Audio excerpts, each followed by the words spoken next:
Dakota first. KX News at 10 starts now. Good evening. I'm Renee Cooper. Thanks for watching KX News. Even though the deadline for the 2020 census has been extended from this Wednesday to the end of October, those in North Dakota's oil country fear the damage caused by the coronavirus will have an impact for the next decade. Here's KX News reporter Robert Sir in tonight's top story. If you head to many of North Dakota's oil-producing counties, you're sure to notice a common theme: less people and traffic on the roads, and plenty of vacant apartment buildings. You can blame the coronavirus pandemic for that. When the virus hit, global travel plunged, as did the demand and price of oil. Jobs were lost and wells were shut.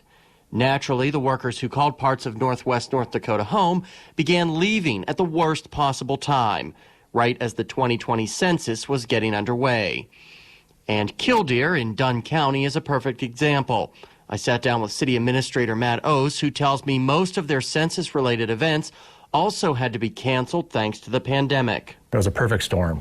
It was the last thing you wanted to see regarding trying to have a 2020 census count as close to what you were seeing in the city of Killdeer. A look at recent census data as of Friday shows the 2020 response rate compared to the same time last year, all down over 10 points in the four major oil counties of Dunn, Montreal, McKenzie, and Williams. Dig deeper and it gets worse. Dunn County's response rate sits at just 44%.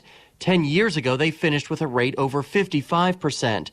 The self-response rate in McKenzie County is just over half of what they finished with in 2010, and Williams and Montreal counties are on pace to finish well below their 2010 numbers. And each person that fails to get counted means nearly $20,000 less per person in federal funding for these small towns over the next decade. $19,000 is no joke. And no matter what happens in our oil-producing counties in this neck of the woods, you're going to feel it. And like I said, it has a 10-year impact on so many different items.